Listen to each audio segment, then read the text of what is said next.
Good old Doom. Yeah, If you want to it's go that's a watch good The Rock in a terrible movie, go watch Doom. please don't do that. That is the worst bit of advice ever.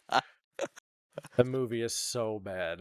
If you've got some stale popcorn laying around and you are wondering what you should do with it, go watch Doom and eat the stale popcorn. Welcome back to Chicken Attack, episode 13. 13? As you can see, we got a couple of changes. One of your co-hosts, me, Shid, and our other co-host, Talented, my brother. Want to say hi? Yeah, excited to be here and fun to fill in and be a part of this now.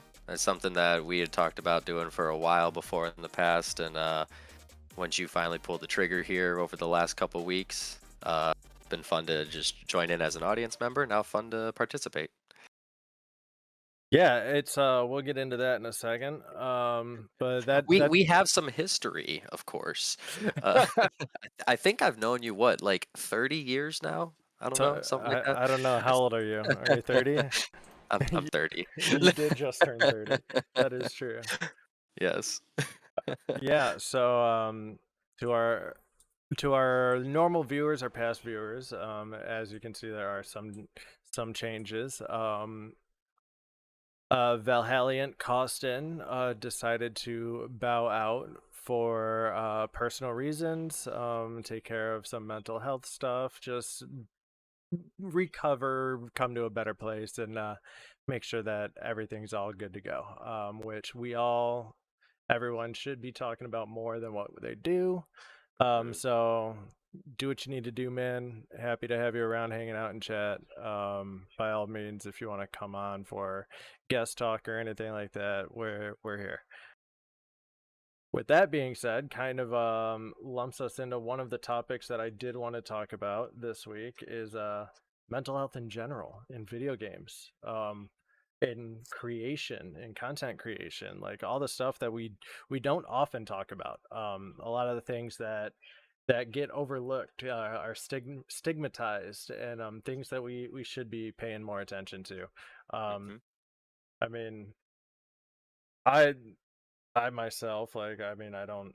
It's definitely not depression or anxiety or anything like that, but ADD caused a huge issue in productivity, just wanting to do work in general. And finally went and talked to someone after I exhausted all my options.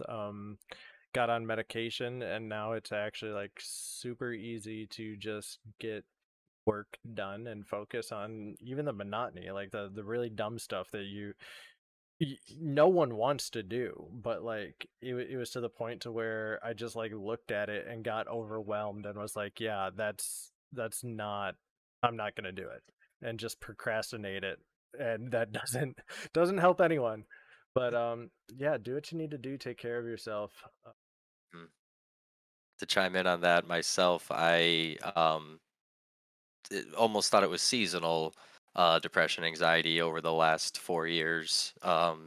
Last year was the worst spout that I've been through, though, and took a 3 month leave from work to focus on myself and participated in an intensive outpatient program in Worcester, Ohio. And yeah, did a lot of change through that, helped out a lot. Obviously, medication is an option for me myself. It's something I didn't want to do, and I was confident that equipping myself with the appropriate tools, resources, support, and things like that, that I would be able to navigate through it. Learned a lot of coping techniques through that program that I'm utilizing every day still. I always had fantastic support around me, but going through this program allowed me to learn ways to better communicate with that support when I have things going on. And it's been a huge change. So yeah, again, it's stigmatized that mental health is something that we don't talk about or discuss, particularly with men and things like that. We're meant to tough it up, rub some dirt on it, push through, whatever. But we need to tear that down and talk about these things. I'd rather have my buddy cry on my shoulder and open up to me than, heaven forbid, have to attend his funeral. So yeah, let's talk about these things. For sure, for sure. So I know that people have heard me talk about this game already in numerous episodes, but Celeste is probably one of my favorite games that tackle crazy amounts of mental health issues, and you have like anxiety, you have depression, you have like a character in there that's like bipolar. Like it's really an interesting game, and just the way that it's set up too. Like if anyone's played Super Meat Boy or are familiar with like the old school like classic super brutal 2D platformers, that's kind of in the vein of what this is. It's a Twitch precision platformer, to where you have pixel perfect jumps, and you have to navigate through worlds, very similar to like those challenge levels that people are doing in like Mario Maker for Switch. And the I hate whole those. yeah, they're incredibly difficult. But that's uh, kind of the point, is like when faced with adversity, you find ways and you find patterns well, to like and it's overcome those challenges. yeah, it's like what you and I were actually talking about offline before when we were kind of prepping for this. Not only is it, yeah, it makes you want to come back and fight that adversity, which is something you would hope that you could find the correlation that, oh, I do this in the video game, I can apply this to adversity in real life too. But more so, how you overcome it, you learn a different approach. You're like, okay, this approach failed. So next time when I get to this same jump, maybe I don't do a delayed double jump here. Maybe I, attempt something else. So it allows you to attempt different approaches, and you can then take that back to potentially real life adversity too. Trial and error is something that is needs to be utilized to learn things and grow, and it is a method of learning and growing. um, so yeah, failure comes with trial and error, but that is fantastic though, because that's how you learn. The Thomas Edison quote: I didn't fail 2,000 times at making a light bulb. I learned 2,000 ways not to make a light bulb. That's always Exactly. one of my favorite quotes and takeaways, kind of similar on this topic. Um, but yeah, you're talking about Celeste, something I still haven't downloaded on Switch yet, but definitely plan on doing it because I need to branch back out. I've been one dimensional with my gaming lately. Mm. You and me both. You Yeah. don't happen to have Game Pass, do you? No, I don't. I actually still I'm like feel like I'm in the Stone Age when it comes to like consoles and stuff, because I don't have my Xbox Live updated, and I'm still rocking a 360 brick. Wow. Y- Yeah, The it looks like Celeste is on Game Pass. So if you had Game Pass Ultimate, um, I don't think it's that expensive off the no, it's eShop though. $20, I think. Well, Chump it's 20 change. bucks on Chump Change.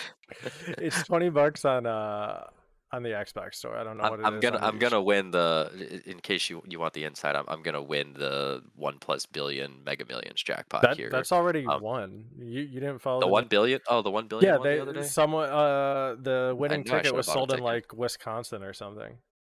There were two from the draw.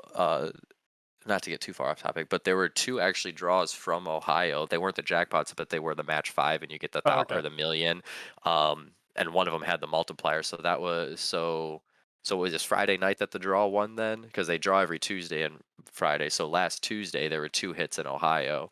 But okay, I guess yeah, I'm looking at it right now. It was one. Yeah, I Oh, don't know. bummer. I don't know if they claimed it, but the winning ticket was sold. Oh well. Yeah. Yeah, I mean There if goes my retirement fund. yeah, if you don't, if you can't have all your problems solved by winning the lottery, maybe playing a game that covers makes things relatable.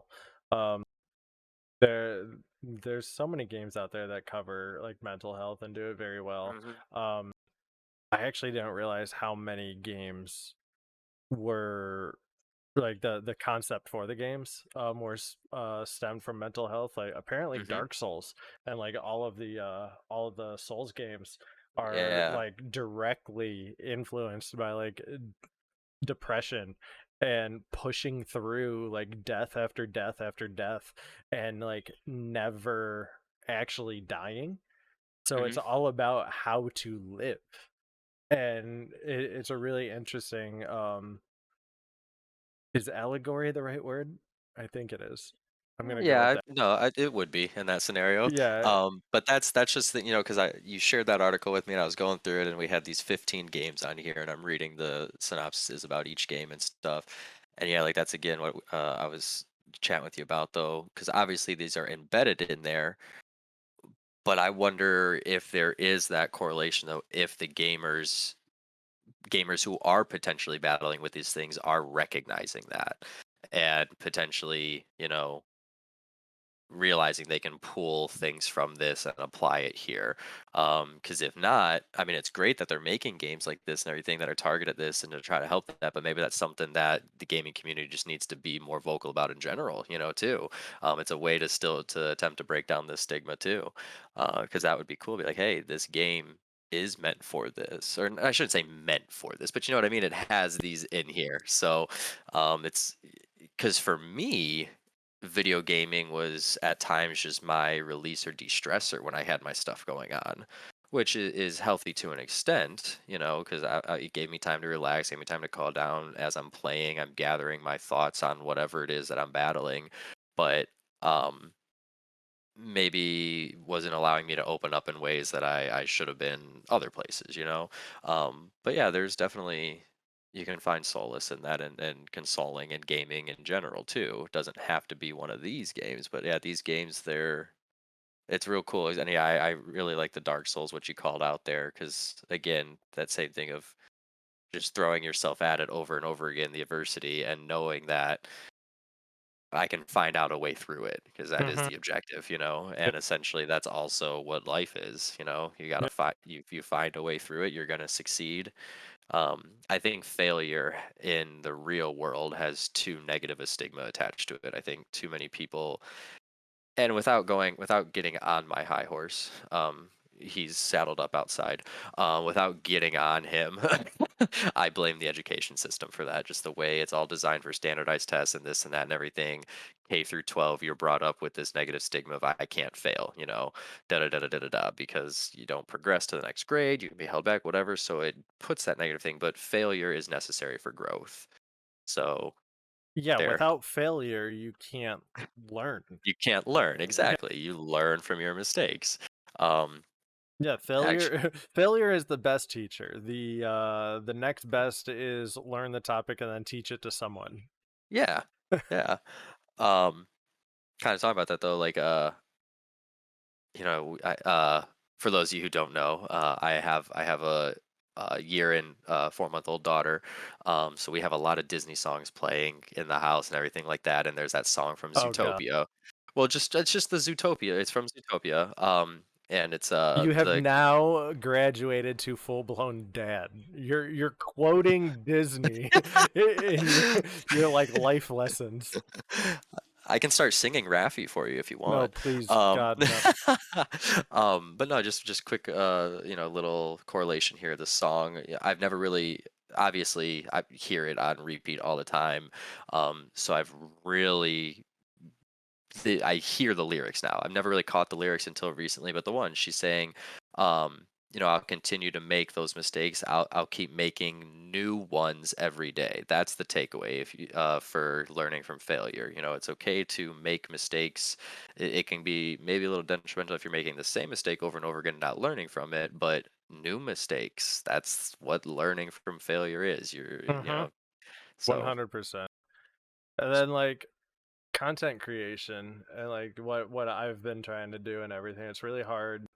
Like you from the looking from the outside in, you're like, oh, these creators have large communities. They have a bunch of people to like a good support group and everything. But like it can be that, but then there's numerous and numerous accounts to where it's the exact opposite, to where it's incredibly lonely because everyone's watching you, but you're not like you may be talking with them, but you're not like a part of these other people's lives like personally.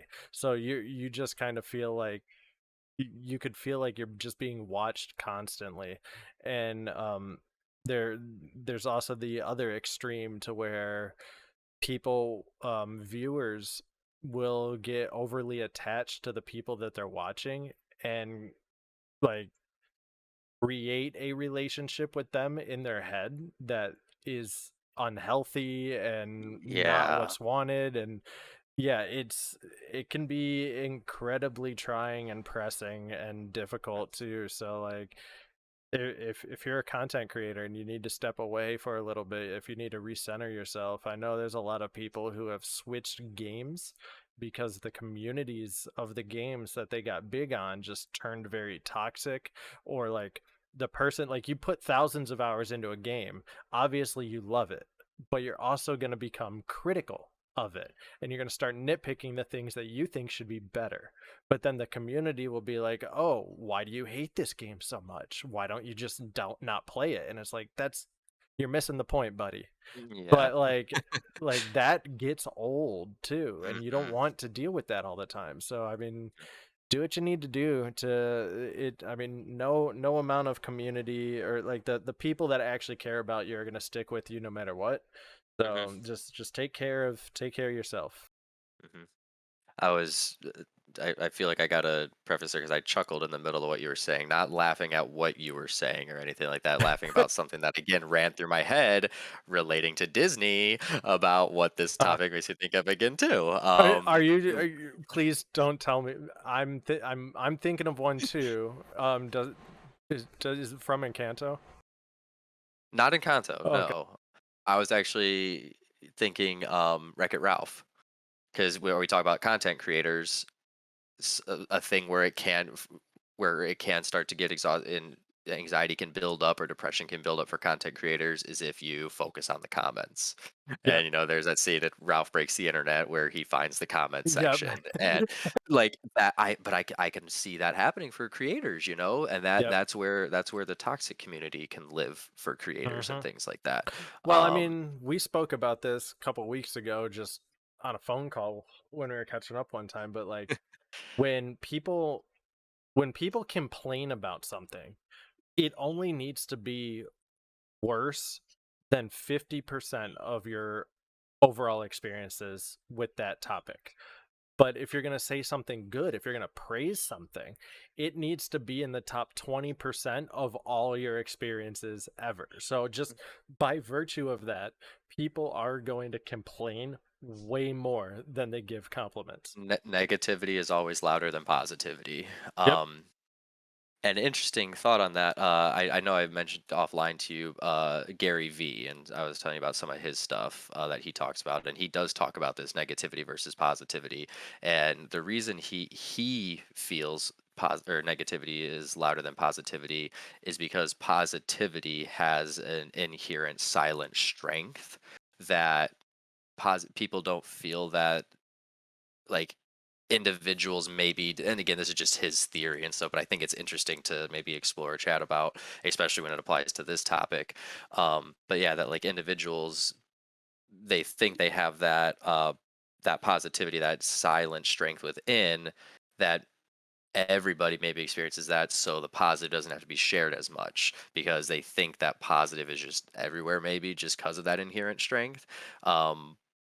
But when that's not getting shared and all the negative is just getting shared, that's negativity is just so loud, and positive things need to be out there. There's a channel that I follow on Facebook. Uh it's just called Some Good News, and just the stuff that gets posted on there, it's just strictly positive stuff. And it just makes you think about these real simple things that happen in everyday life but are actually huge positives. So like that's just what I wish was out there more, is that positivity was louder than what it is. Yeah, it'd be really nice if people took that extra moment just to give someone a compliment, just to be a Like little bit more positive. simple things in a checkout line, just you like her outfit, compliment it. Somebody's in front of you, and their little kids got Bluey on the iPhone going or something? I gotta call Bluey out from the chat Oh because I my also god. love Bluey. We got Bluey on the iPhone, no problem reaching out like, "Oh, I love that episode," or just striking a brief conversation, da, da, da. You don't know Make if that make person sure was you have have your child with you before you compliment a Bluey episode. Otherwise, that's Um, gonna look weird. true. Um, but for real though, like, little things like that, can make a difference. You don't know if that person was having a bad day, and now you just put a smile on their face, and you change, their mood for that brief moment. That could be huge for them. You never know what anyone else has going on. Yeah, exactly. But I think we've hit the point home that do what you got to do, but Hmm. be the change you want to see in the world. For sure. If we're Abs- quoting really cliche quotes, but really like that, like just do what you got to do and put out good vibes. But what have you been playing aside from WoW? Anything? um, wow. WoW. it's Yeah. it's been very one dimensional, like I said lately. Mostly because I don't know. You brought me back to Shadowlands and then bailed, so whatever. I I played for a good stuck to the 3 goal. months. But you didn't play through KSM. For those who don't know, Keystone Master, an achievement in the game for running dungeons on a higher difficulty. And then the I mean, I had like expansions are usually 14s on broken up everything. into seasons. Yeah, well, you needed 15s. So, Yeah, man. um, thank you, Valhalla. Yes, he did bail on his brother. Not the first time. It has gone vice versa though, so it's a double-edged sword. Anyway, um, that was me apologizing. Uh, I appreciate that was a backhand apology if I've ever heard it. um, but no, I really really enjoyed this expansion actually, which is kind of ironic because oh yes, Shinto Mist in the chat. He's one of the guys I played with. Um, Oh, lives in Australia. Worked out very well with my your timing. Aussie fam. Yes. I've um, heard of the Aussie fam. yes, he has. Thank But it you worked for real well adopting with him. with It my it dad's definitely schedule. definitely took some of the KSM pressure off my shoulders. Yes. Oh, I actually ran them through KSM after I got KSM. It's hard. I mean, I just kind of it's hard for KSM, not necessarily because of the skill. It's you need to have 5 people that know how to play together. Like that's the I problem. pugged it. I pugged it You most of the way. pugged KSM? I Well, you did, did yeah, it because the hard once you, Devin, and Mike and all them, they all stopped playing and stuff. I had to pug the rest of the way. yeah. Um, but luckily, I play a class that can tank and heal, so it wasn't too bad. Um, I just but got to kind of bored. yeah, and I could see that absolutely. Um, but yeah, when I with season 3 when that came out, like I don't know, actually wanted to try to push further than KSM. I've never tried. I just kind of want to see how far I could push. There's the running everything and clearing it all on level 20 difficulty. You get the additional achievement and you get the portal to all the dungeons. So I tried that and I was successful with it. So that was fun. I did a lot of I definitely went harder with mythics than I've ever done before. But season 4 just went live today, and I have like this much interest in running keys for season 4 right now. um, I don't know. They For one, it's the end of the expansion, so I don't think it's the right time to bring in. Let's learn something new because they're bringing in six new mythics, and it's like, and But yeah, and it is all dungeons that we've all done before from 2 expansions ago, or 3 expansions ago, but that was prior to Mythic difficulty. So they've never been run on Mythic, so we are literally gonna have to relearn them. And I'm just like, I'm not in the mood for that. Especially since I don't plan on playing next expansion either. I plan on playing nostalgia gaming, going back to Wrath of the Lich King classic.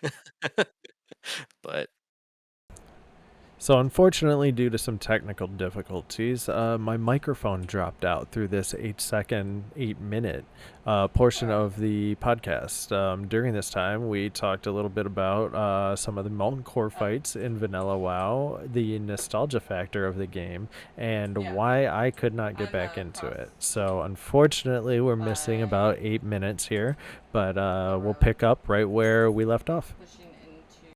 Correct. Yeah, and that's yeah, with it re-releasing classic, that's almost what you think they're attempting to do and things like that. Um, but see, I think for me the difference was when I went and replayed classic, I feel like I still did capture those elements for me of what it felt like again because I didn't play it for the MMO aspect of it. I almost single playered it. Like I just wanted to get on and just relive the zones, relive the quests. Obviously I had to get into groups to do dungeons and stuff, but I didn't care about what group it was with, so I'd get it in to do the quests, and that's what I appreciated it for. You know me, I love grindy things, so that was fun for me. Um, and actually, I think, So, how much time did you actually spend farming those furbogs?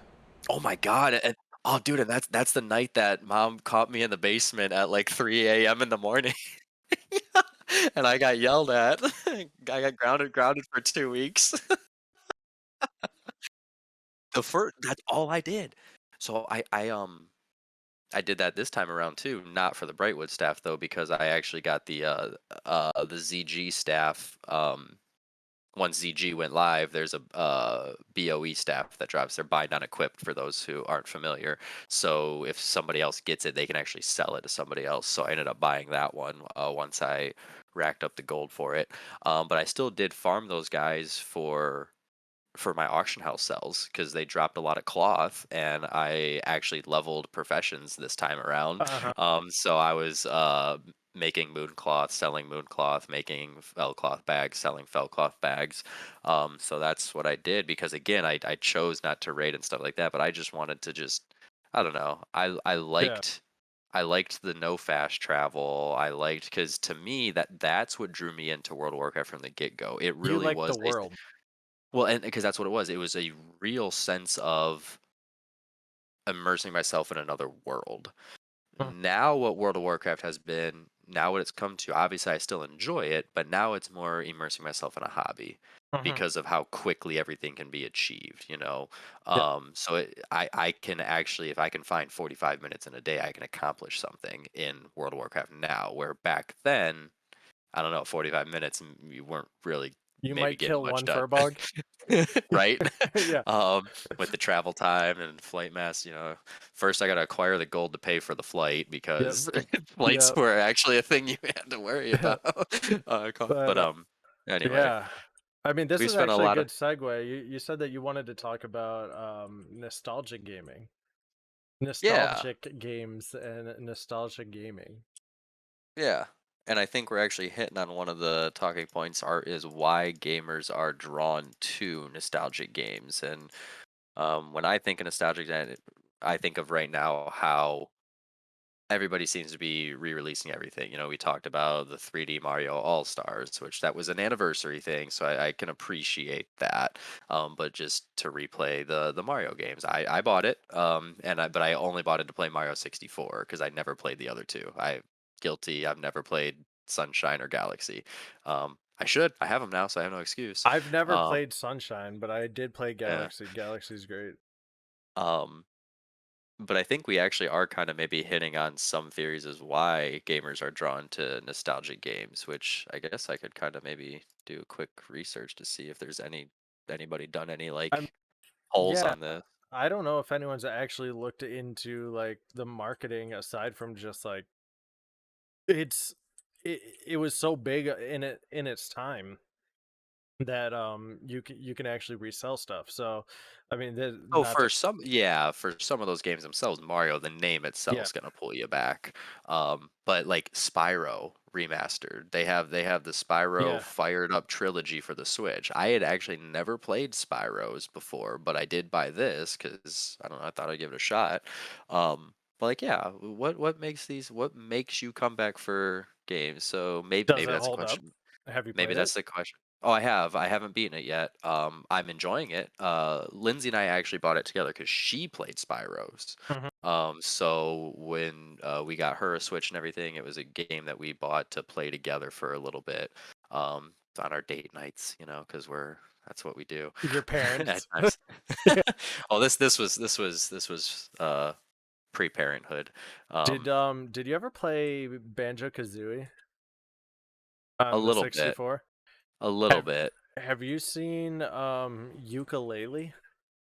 The game, it's out on Switch and everything now. Okay, so the original guys that did Banjo-Kazooie went back and they formed a new company and they put out a game called Ukulele, which is oddly similar to the Banjo Kazooie. You got a ukulele, and like it's two animals, one that's riding on the other one's back. Like it is very similar.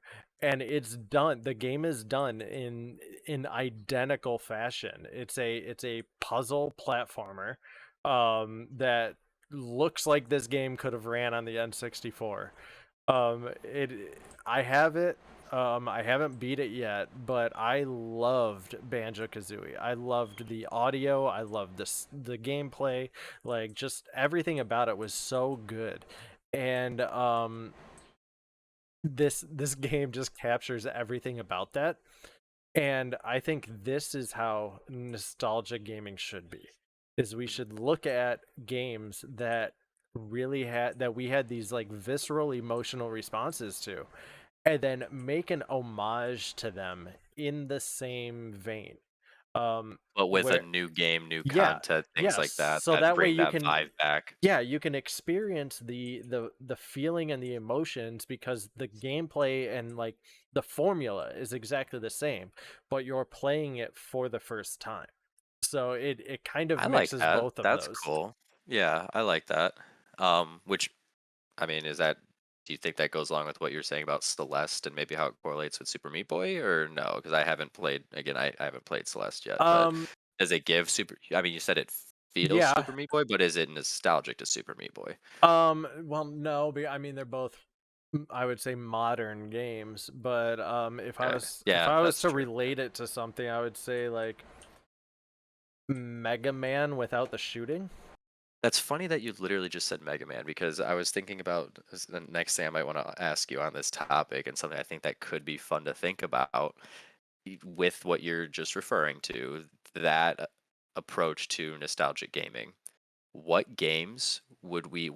build a list of games of what games would we want to see brought back in that manner, nostalgia wise? There's And Mega actually Man that's was fun. the first one that literally just popped into my head. I was like, Mega Yeah, Man would be fun to have something new brought to it, but Mega Man formula, for lack of a better term right now. that's funny that you bring that up. I wish that I made the screen transition to showing. I wanted to show stuff and like when we talk about topics, be able to like watch things and I could show it to you.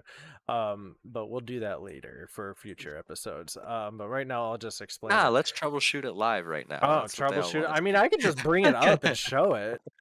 But yeah, so talking about that, what would you like to Well, we have a comment in chat, Moon Patrol. I've never played that game, but what Moon Patrol? Yeah, I'd have to look that quick up. Google search. I have Google at my Quick Google fingertips. search. Let's Gonna fingertips the Google search. it's a 1982 arcade game, developed and released by IREM. Uh, Yeah, I don't so know. I'm on there's Wikipedia. Is this reliable? No. yeah, yeah, not quite sure, but there's so there is this game. Nintendo Arcade Moon Patrol. There's this game that is coming out for Steam that is very very nostalgic for um many people as it is inspired by games such as GoldenEye 007 and Perfect Dark and other shooters of that time. So let's see, where is here we go. Okay, so bump this out. Okay. Real quick, while you're doing that, I'm Yep. gonna say Moon Patrol. I'm looking at it right now on the Nintendo eShop, and 7.99 for those interested in playing if you want, or 40 gold points. Um, but just the pictures on here, it reminds me of one of those 48-hour contest games that you guys built. Oh, really? Yeah, it does. What was the one you had where it was you guys did like reverse concept where it was humans invading an alien planet and the alien had to Oh, yeah, yeah. escape? Yeah, This is we giving me did do that. that This is for a little giving me bit. that vibe of that Okay, project you guys did. here, let's see. So if I put this all the way up, okay, window capture. This is we're really getting down in the making this thing work. We are currently off-roading, folks. Yeah, we are way off the beaten path here. Okay, so I'm just throwing this up right We're over our we're we're face. testing the suspension on the All right, Ford Bronco here. let's see if audio works. Does the audio work? Oh yeah, we got audio. All right, check this out, Miles. So this is this is some nostalgia right here. This is the kind of stuff that I'm talking about. Dude, yeah, the graphics. Holy crap. Does it have a paintball mode? I know. Tell me about it. I'm sold with a paintball mode. This is Mom and like dad approve with a paintball mode. this is the kind of stuff like with nostalgic gaming that I think they should be doing. Oh Like my god, yes. it captures all of the emotion of playing Perfect Dark and GoldenEye, but like it's all Well, new. Like it's yeah, it's a new story, new tech. because here's the thing. Like, I really like, because the biggest thing that you say, capture the feel. Okay, that seriously looked like facility there, that Oh yeah. level. Yeah. I was, Yeah, but it's called Agent 64, Spies Never Die. I would have been so hesitant to open that stall door because Joe and John, if you remember their proximity mines, Oh yeah. how they would camp spawn points and Yep. They were pretty rough um with that. but no, what I like this for real though is the graphics are what really bring that feel back because Yeah. we know that the way that's running, it's running much more efficient than Mhm. the games did back then, but the graphics alone are what give it that feel, you know? Oh yeah, Um, 100%. I'd be down for that. So what platforms is that going to be on? Steam is what it's coming out on. Okay. Yeah, it says I was gonna say it's Steam. not an exclusive, is it? As you guys I covered it think in previous no. casts. Well, I mean, I think it. I mean, it's a PC exclusive, I believe. Uh, Uh, but yeah, it's like games like that. We need more of that. mhm. There's some other ones that I've been playing recently. What is it called? Proteus. It's a Doom like shooter. Where the graphics look like old school Doom. Good old Doom. Yeah, If you want to it's go that's a watch good. The Rock in a terrible movie, go watch Doom. Please don't do that. That is the worst bit of advice ever. The movie is so bad. If you've got some stale popcorn laying around and you are wondering what you should do with it, go watch Doom and eat the stale popcorn. But kind of like tangential to like nostalgic gaming. What Word of the about the day, tangential. No, I said oh, I what Jamie, what did I say last night in chat? The random word. Hello, my audio is gone. Someone said that my audio is gone. Is my audio gone? Chat, I mean, do we still have audio? Say something, Miles. hello. Yeah, no, looks like we got audio. I think we're good. Interesting. Okay. So, oh, okay, it did dump out for a second. Oh, awesome. Okay, cool. Well, technical difficulties. Talking about off-roading. We we stressed the suspension.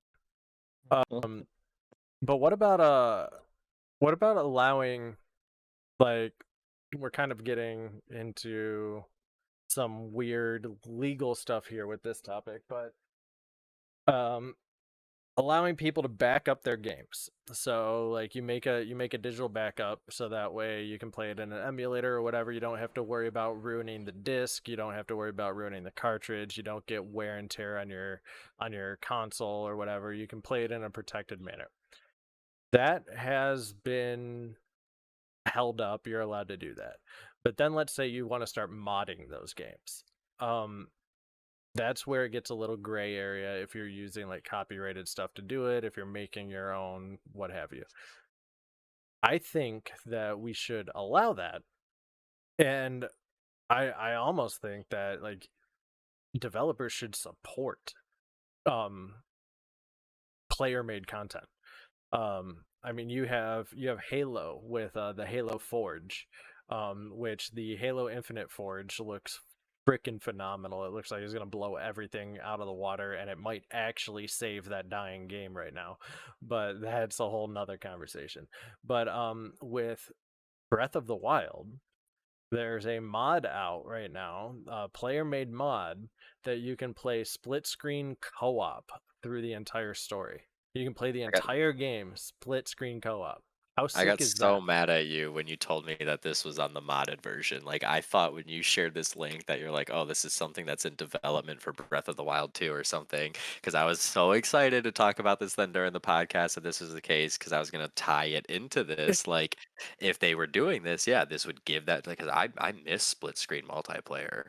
Like, do you remember what we built in the basement so we Oh could yeah, not screen peek? yep, Um, but because that's what I was gonna say though, like if they were going this route on the with the true development, I hope that it only stays split screen. Because Zelda, in my opinion, like I'm all for co-op, that's cool, and like we've seen it with Hyrule Warriors and stuff like that, how you can do things there. But in this format would be super awesome as long as it didn't go MMO. You know, that yeah, would not be cool to their roots. But now I'm just mad that it's on the modded thing only. yeah. There's some cool stuff on You the. hurt my feelings. There's some cool stuff that the modders are doing for Breath of the Wild. Like it was such a loved game, and there's so many fan made like expansions to it. I think I was telling you about it, but there's you can get entire overhaul crafting mods that just bolt onto the game to where you know how like in the game like you have your weapons and stuff that have durability, but in order to go find you need to go find another weapon. You can't craft weapons, right? So what they did Like was you're referring to how current Breath of the Wild is. yes, yeah.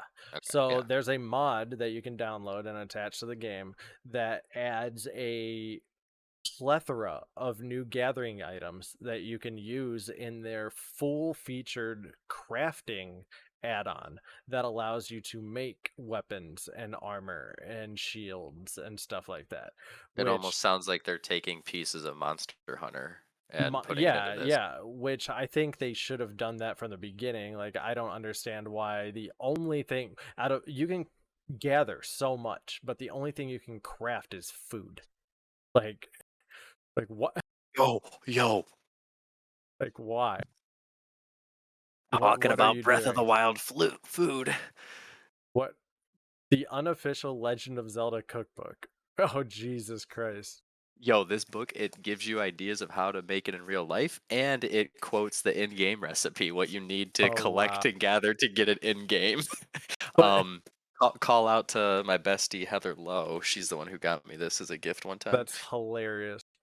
But like, I just never understood how, as a game mechanic, you have you're able to collect stuff like You were able to make resources. the ancient. You had to make the ancient arrow, all the ancient weapons. You had to collect stuff to craft, but No, that was no, it. you never like you didn't craft them though. You had to take them to and like trade them. I mean, but if no, because technically the NPC crafted it.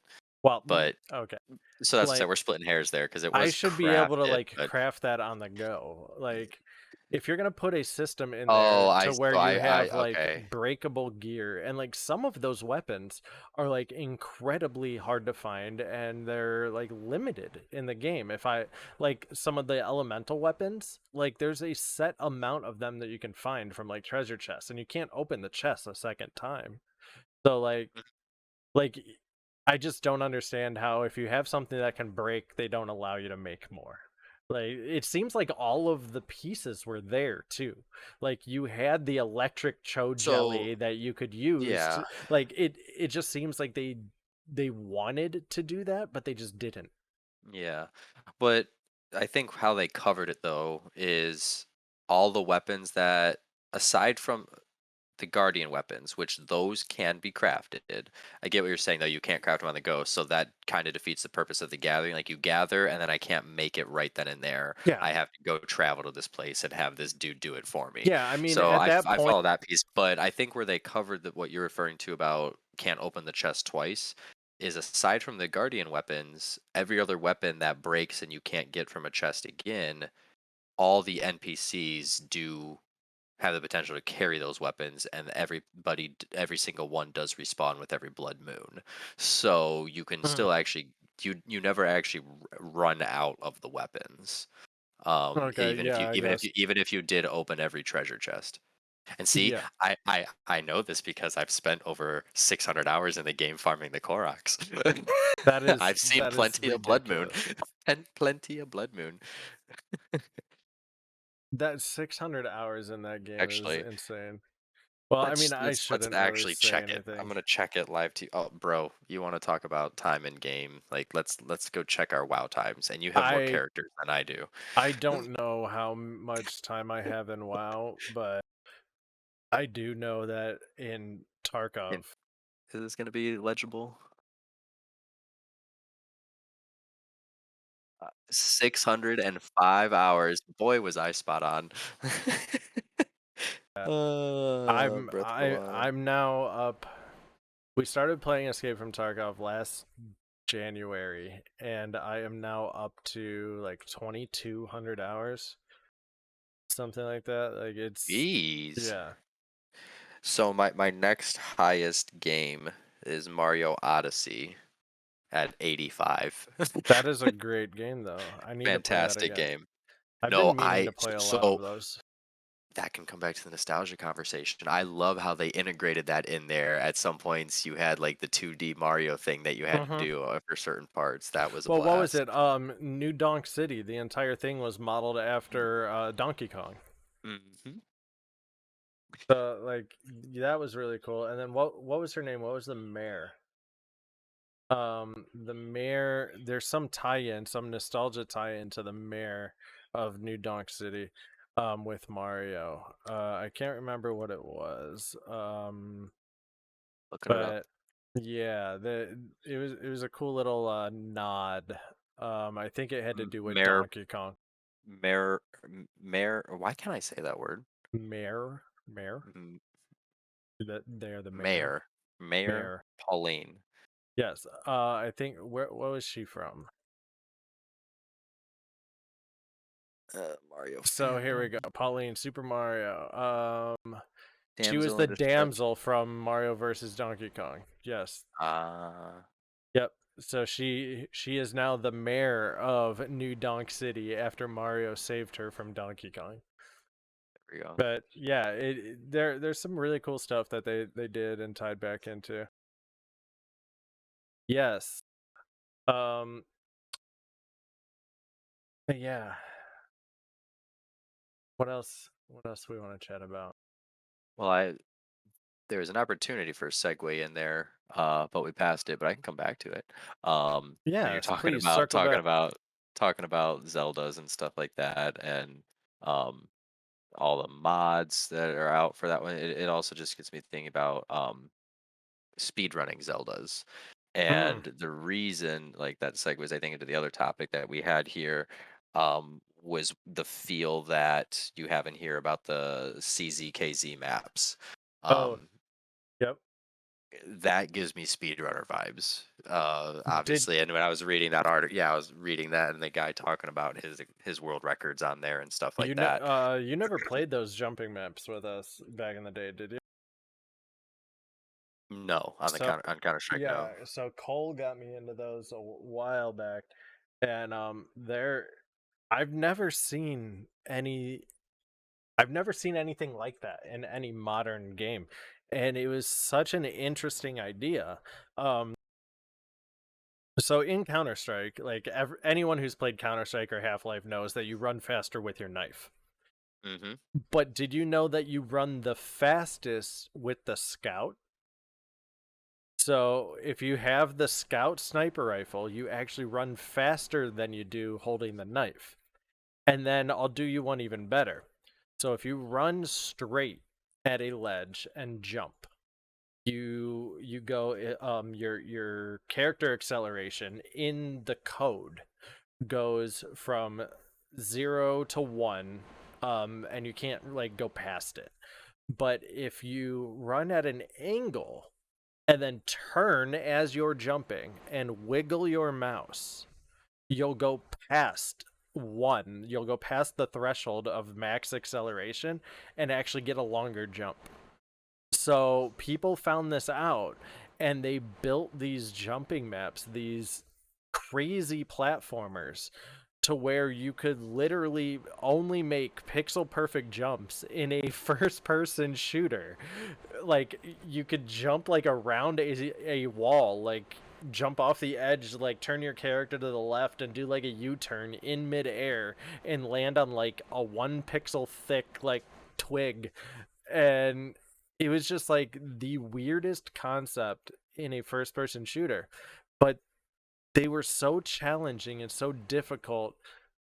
I remember playing like one map over and over for like 10 hours straight, and they had like different checkpoints that you get to and everything, and it was just really fun. But I'd be interested to see if like there's a player base for that like these days, that if people would like a game like that, because I think that it's a type of game, it's a type of Oh, mode that kind of just fell away. well, um I'm yeah, absolutely sure they would if you think about what in Mario Editor, where I'm probably saying that I'm saying their name wrong, but Super Mario Maker. Mario Maker, yeah, like the maps people build in there, Hmm. so I'm sure people would like that. The only difference is that's a 2D platformer versus first person perspective. But you answered one of the questions I was going to ask in there, though, because just by the article I was reading and the videos I was watching, to me, it looked, and I'm saying this probably loose for lack of better terms, that play style and like the speed run, or the speed run that it kind of encourages, speed running it encourages, that setup looked more fair than what I feel. And again, fair is my lack of a better term word there. The speed runs that I've seen from like Ocarina of Time and stuff like that, and da da da. But I think you answered my questions there. So there is still exploitation of coding Well, in these, when you obviously. say fair, what are you talking about? So like I mean, obviously it's fair that anybody can, and that's why I said lack of a better term, um, that Because that anybody is could could exactly could what. learn how to, anybody has the Yeah. ability to learn how to exploit it and everything like that. But to me, fair is minimal exploitation. Like you're playing the game the way it Well, is, doing so without. So like when I watch some of these yeah, speed runs, the dude quick button, he's got the ocarina to his mouth, but he's holding a bomb yeah, in his hands. It's yeah, like yeah, what? And yeah. then like how you can literally like So skip those are called, sequences. yeah, those are, Like you're talking about like wrong warps and stuff like that. So yeah, yeah, like those speed runs, like I've actually done a bunch of research in this because I was thinking about trying to like speed run Ocarina of Time. And there's actually a modified ROM that you can do, that you can download and play in an emulator. It's a speed run trainer.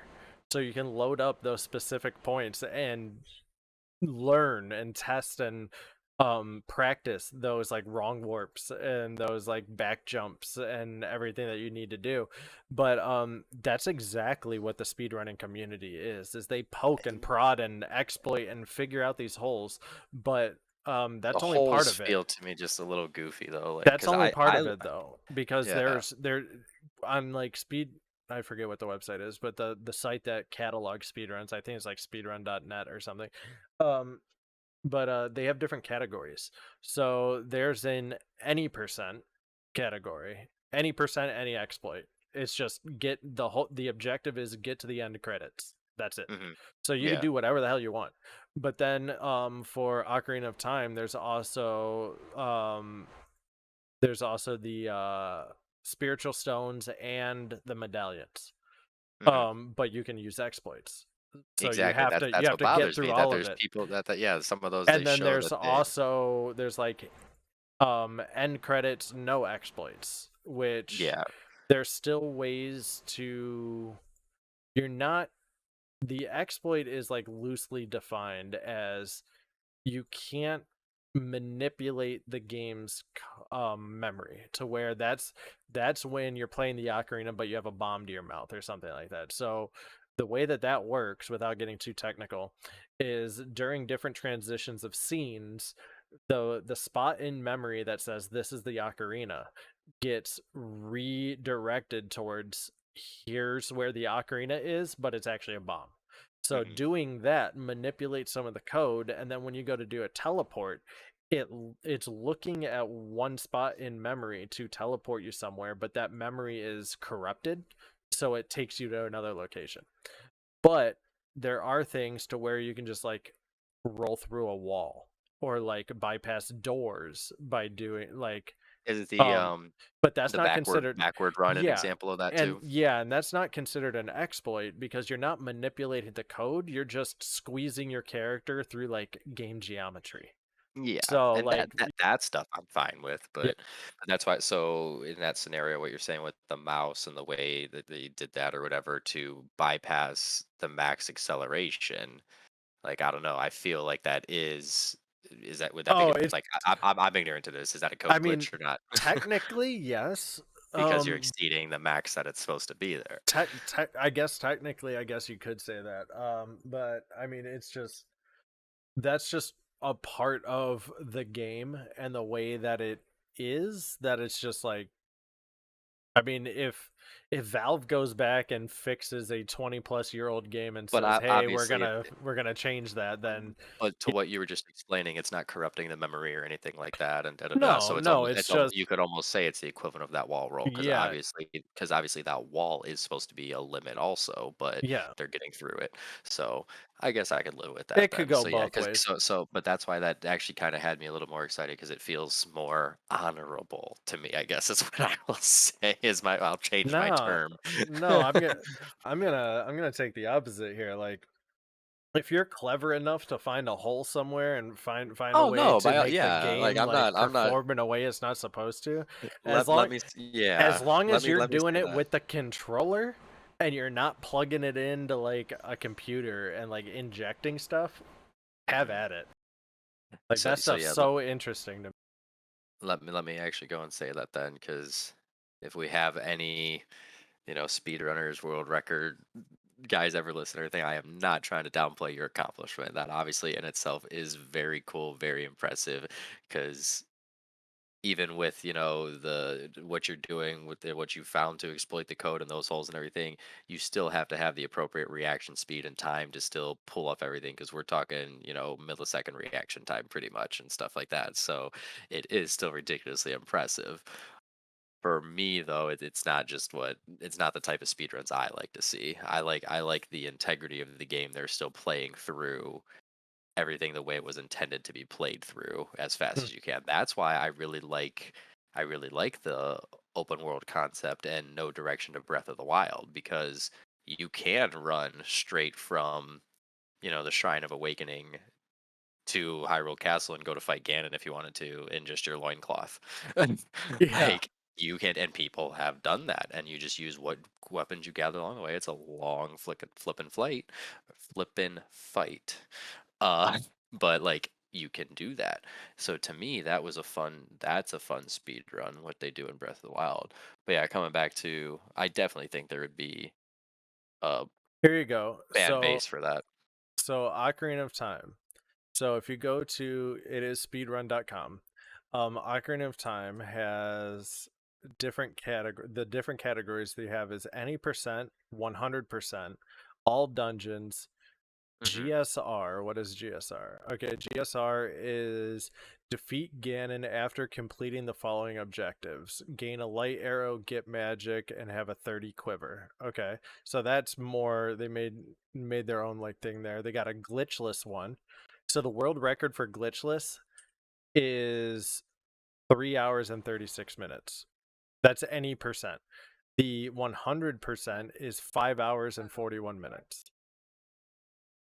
But Am I? one of they got a couple other things. They have like a no wrong warp category, but they have I was looking at what caught my eye is when you're looking at here at like the 100% or all dungeons, there's also a toggle that says no SRM or SRM. And like looking at the time discrepancy between the two, no Yeah. SRM is an hour and 12 minutes for Hmm. all dungeon. SRM is 32 minutes. So I'm like, okay, what is SRM? SRM is exactly what I was talking about. It's the state reference manipulation. It's a glitch that allows you to overwrite certain part of the game actor's data to arbitrary values. And Yeah. state in that context is referring to like hard drive, right? The memory, No, like yeah, solid it's state. well, no. It's Well, I mean, yeah. in a game. So there's the game state. So let's just say you're running around Hyrule Field and you just stop. Right there, the game state at the current setting is, let's say, young Link, you got the ocarina, you got a bomb, whatever. So you Hmm. have your character state, which says what you have, everything like that. So manipulating the game state would be changing it to be something that it's not without actually legitimately getting what's needed to change it, or Yeah. changing it in ways that it's not intended. But yeah, the Ocarina of Time, they have one, two, three, four, five, six, seven, 8 different categories, Yeah, I'm looking and at it. some of them have different subcategories underneath them. So I think Yeah. you would be interested in seeing the glitchless 100% runs, which you can Yes, for click on sure. any of them, and you can, if they have the little video thing next to it, you can You can watch their watch it. run. Yeah. Yeah. Did you did you see did you pay attention to the any percent top time and when it was posted? 3 weeks ago. 1 week ago. Wait, Murph E. any percent SR. Wait, oh, any percent. I was looking at 100%. Yeah, 1 week Yeah. ago. 3 minutes 55 seconds to beat Ocarina of Time. Yep. It said Like complete the game. This is get to the end credits. Yeah, somebody did it in 3 minutes and 55 seconds. Like, that's insane. I mean, you do that in a toilet sitting with time to spare. Like, So okay, yeah. So what this is I know exact. I've seen these runs before.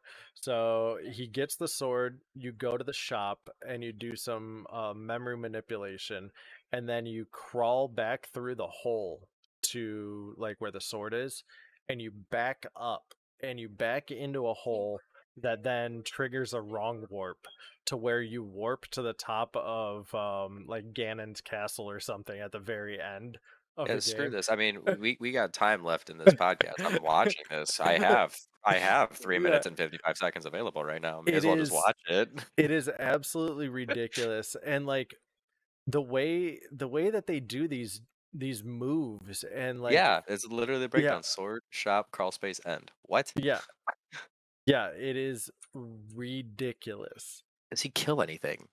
Is he required to kill anything No, with this? no, it all the entire game takes place right there in the beginning. If okay, and I'm probably saying her name wrong for the intent, but if Sarah did any extra cardio and was actually running a little faster in the opening scene, he probably could have shaved a couple seconds off. So it's her fault that it's so slow. But like yeah, it's there's this one streamer that I'm watching right He's now. using a GameCube controller. He the streamer that I'm watching, so he used to be a Tarkov streamer. Now he, because the Tarkov community is kind of a little on edge to be politically correct, he started playing ChknAtk, and he's doing like speedrun stuff on Trackmania, and it's like he was talking about how there's like the top 100 people are battling for hundredths of a second, and like you just have to be so perfect at your execution to be competitive in the speedrun community.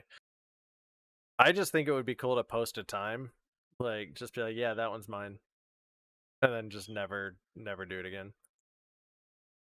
Like But having a top score on an arcade yeah, machine at a public yeah, arcade. yeah, and then you come back a week later and it's gone. It's just Well, wiped off. gone for what reason? That somebody beat it, or they just wiped it? No, they closed the arcade and took the machine and left. We got unplugged. Ralph reference. Yeah. So I'm watching. Yeah, he's at the shop at a minute 54. Oh yeah, it's nuts. So But so I want to know, is it necessary? Okay, yeah, it was necessary to pick up the rupees because apparently he yep. has to buy the shield. Yeah, you Okay, have to buy the because shield. he just picked up a rupee that I never knew existed. Yeah. There's a 5 rupee in the shop off to the side. Like, These speedrunners, yeah, I saw that too and I was like, what the hell? never known that But rupee was ever there, and I've played yeah, Ocarina of Time how many times? these speedrunners will teach you a thing or two about your favorite game. Hmm. But yeah, But for the speedrunning concept and community, I definitely think the CS uh climbing maps would definitely attract an audience and could become a thing. I mean, yeah, if you did that and Like I brought I that could see style it. of game back and did Well, it as specifically like a speedrunnable game. like, could you see a community becoming, like, on this speedrunner topic, like tournament speedrunning? Like, you have Oh, there Super Smash Brother tournaments. Is there tournament speedrunning where they go let sit let side by me side and let me learn you some stuff. learn me. So, okay, we just finished Summer Games Done Quick, but it started out as this like conference get together called Awesome Games Done Quick, um, where the entire thing was a like it's a charity event. Um, but yeah, it's where a lot of I wouldn't say it's a tournament, but it's a speedrunning marathon event that raises money for charity.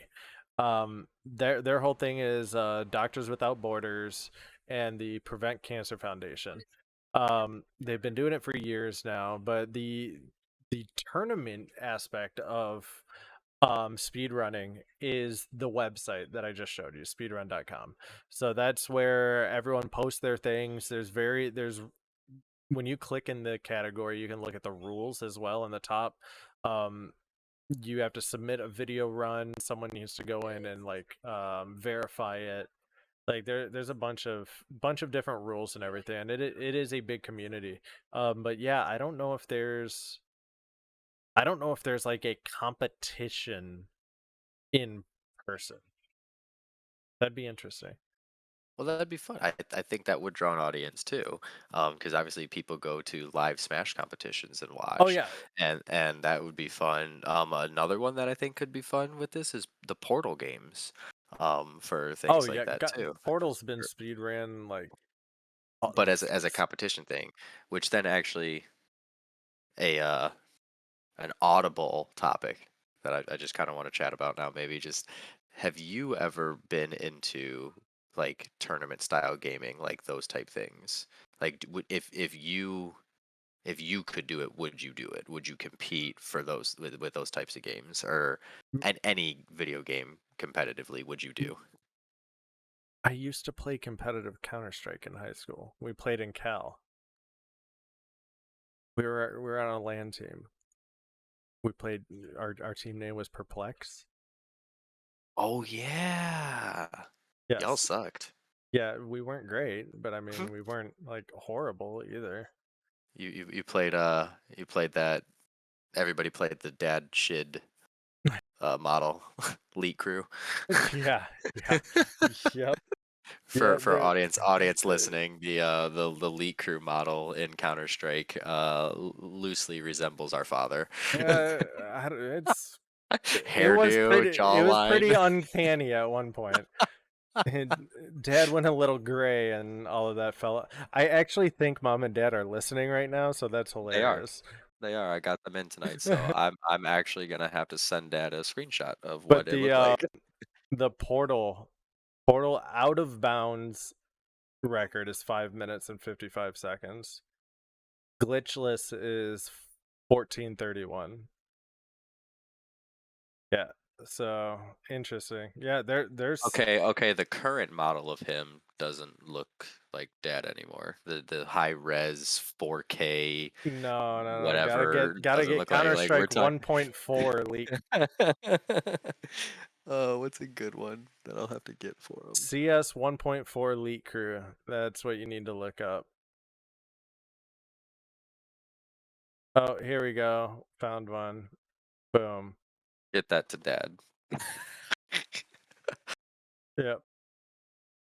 Uh, But yeah, I think also, well, just side note, look at us young, our baby podcast. We have our parents in the audience. yeah, that's you got to start somewhere, right? I'm Humble beginnings. waiting to hear the camera. No, grandma's not watching. That'd still be on film. uh, But that's good yeah. stuff.